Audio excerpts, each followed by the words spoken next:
So the theme I chose is teaching characteristics and learning styles, specifically management styles. And I'm going to refer to my teacher as Mrs. S and the school as Happy Valley Elementary.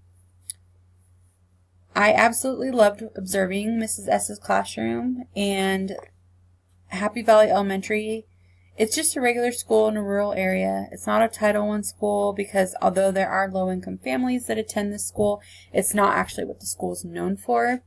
And the majority of the students are not considered low-income or living in poverty. The students are also primarily white. However, there is some diversity among the students and the faculty, just not too much. So what we're going to be discussing about classroom management styles is how they associate with the students' learning and what effective management looks like. And I was able to really see firsthand through my observations how classroom management can affect a student's academic success and their behaviors. Thankfully, I was observing effective management throughout my designated hours and was able to compare it to past observations I've had while substitute teaching of the effects of less or non-effective management styles. And there is a huge difference in behavior and the academic success depending on the management styles children receive.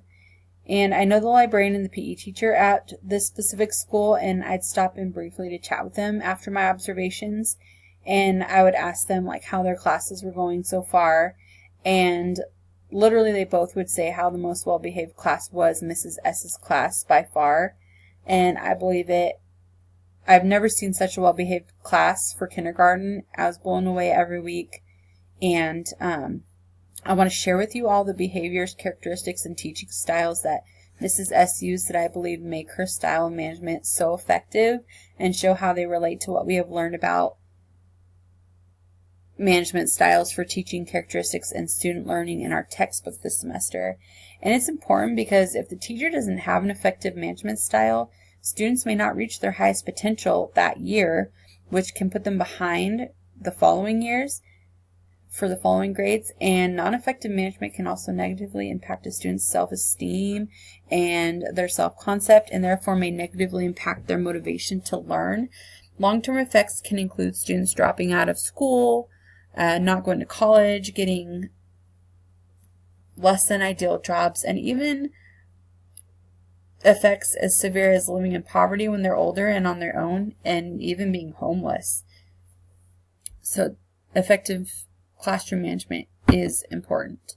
Our textbook describes effective management styles as teachers being on alert, not overreacting, squashing minor problems, being quick to react, having a class that kind of runs itself, and encouraging self-regulation. And looking back on my time with Mrs. S's class, I observed every single one of these effective management qualities daily.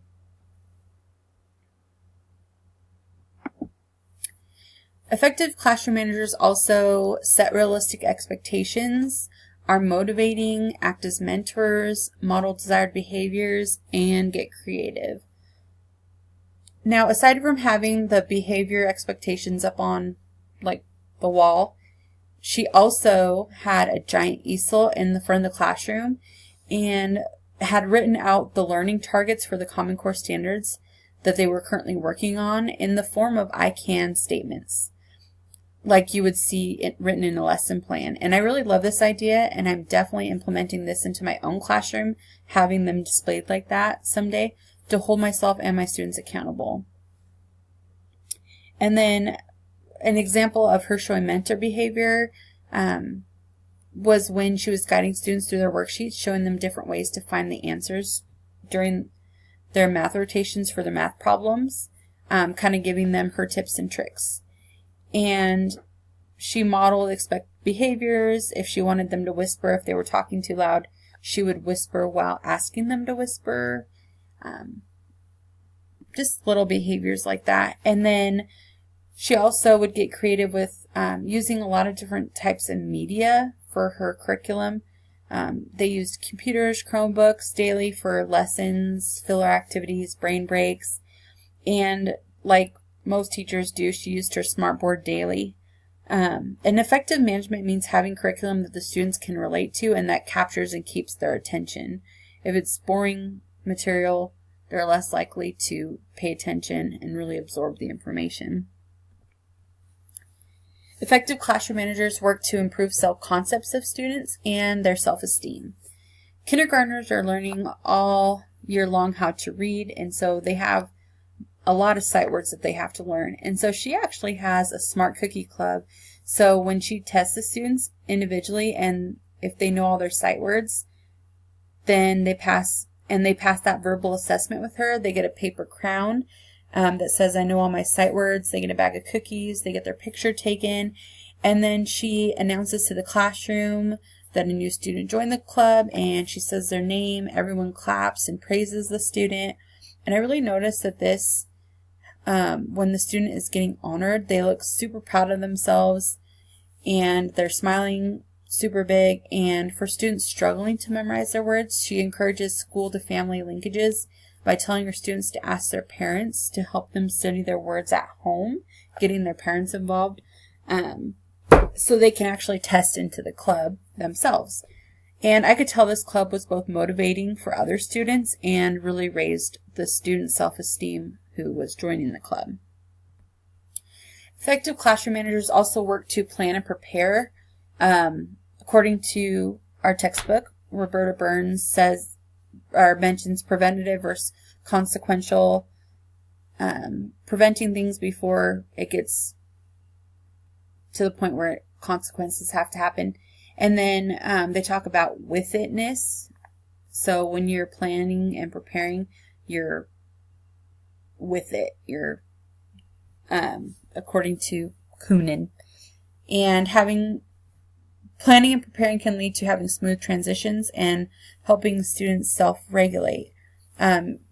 If you let your students get bored, it can lead to behavioral issues. So it's important to plan and prepare to become an effective manager. And Mrs. S did a lot of her preparing during recess, lunch, before and after school, during specials, and while students were in the classroom doing other activities. She would pass out papers, get her smartboard ready with her lessons so she could just turn it on and click a tab that she needed. And she even used GoNoodle, which is a really popular site that I've used before substitute teaching. And she, after a lesson, she had her helper student pick a dance, and the students were dancing, and while they were dancing, she was passing out their papers for the next lesson. So by the time they were done dancing, everything was ready to go for the next lesson. They just had to go to their desks. And this really led to a smooth transition, which is another ability that teachers with good management skills possess. And during math and reading rotations, students knew exactly where to go and what to do, which created really smooth transitions as well from one group to another. And if the students forgot where they were supposed to go or who was in their groups, she had the smartboard up with the list of the groups, and every 15 minutes they would switch to the next station. So she would just click a button, and then the names underneath the groups in the different stations, like, it would just rotate as well. So the students would always know where they would go by looking at the board, and they didn't have to ask the teacher. She didn't have to try to tell students where to go or what they needed to do. No instruction was really needed. Students were able to self-regulate with that much preparedness, and it felt like the majority of their days were similar. They were kind of in a routine, especially for math and reading. So to me, that was kind of a positive aspect, because during each subject, one rotation, they got to work independently on worksheets. Then another one, they were in a group with the teacher. And so they would do teacher to group socialization, and then she would break it down, and she'd work with each student individually during this time. And it would be teacher to individual student socialization. And then she would even have times where the students would collaborate together for student to student interaction for socialization. So they got a variety of types of socialization during their rotations. And lastly, they would work on the computers with math and reading tools. And the media, like I said, is very popular with kids. So although they're doing educational activities, they're enjoying it because it's virtual, and often it's in the form of games. They were that they were able to play for their curriculum. And effective classroom managers also work to be able to overlap, which is dealing with more than one activity at the same time, according to Roberta Burns as well, and teaching appropriate social roles and implementing developmental skills. Even though Mrs. S had her own group working with students, she was able to overlap. She'd get them going on what they were going to be working on, and then she would call a student up to do their sight word testing. So as she's working with this group, she's doing sight word testing, but she's also managing the rest of the class, keeping them on task, preventing any behavioral issues. And she was really good at this. And sometimes the kids think if the teacher looks busy that they can do what they want. And she really kept things running smoothly. She was alert on to the students if they were off task. And she implemented developmental skills in her curriculum, such as following directions, copying in steps, copying in steps by, basically she had her students follow a YouTube video of a guy and a student drawing the Cat in the Hat. And they would do one line and then they would do the next line. And so the students were supposed to copy, and she would pause the video while they were doing whatever line they were supposed to be drawing. Then they'd have to put their crayon up in the air when they were ready to move on to the next step. So I was really impressed with how good some of the pictures came out, and you could tell whose developmental skills were more advanced and who needed additional practice. And some of the phrases that she would say that really shouted out effective management to me. For self-regulation, she at one point said to a little girl, you don't need help, you know what to do. And so the student went back to her desk and did what she was supposed to be doing. And then for expectations, she would say things like, our heads are down if we're ready. And then just to hold conversations for clarification, to help students, to encourage verbalization, and for cognitive development, she would say other things like, are you fixing it? What is wrong with this? So the student would have to look and see what was wrong with, the sentence that they made or the answer that they put. Instead of just telling them, hey, that's wrong, fix it. She would ask them what's wrong with it. Take a deep breath. What are you supposed to be doing? Kind of self-regulation, and then, have they asked us anything yet? What do you think? So she would, like I said, encourage the verbalization. Turn to your partner. She would tell them that. That way they could kind of collaborate. Is that what you're saying? So if a student wrote something down, she would say, hey, is this are you saying this? And she would say what she thought that they were saying, and they would say yes or no, kind of helping guide them, and also is that a fact? When there was a couple of students kind of bickering, she said it's not a competition, kind of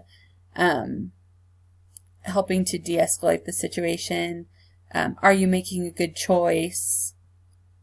And then one of the times that she had a student kind of being bossy, she said, is that your job to tell her that? So kind of showed that they were in an incorrect role for social roles. It's not your job to tell her that. It is the teacher's job. And for self-esteem, she would say things like, nice job, or that looks great.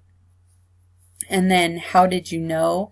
Kind of wanting to get them to have a conversation. How did you know that? And then, when you're ready, you can come back. That one was for self-regulation. During an activity, when the students were not following directions, they would go to their table and put their head down until they were ready to come back. So they chose when they felt like they were ready to come back. So these are all the things that I witnessed during my time of observation that I felt made Mrs. S an effective manager.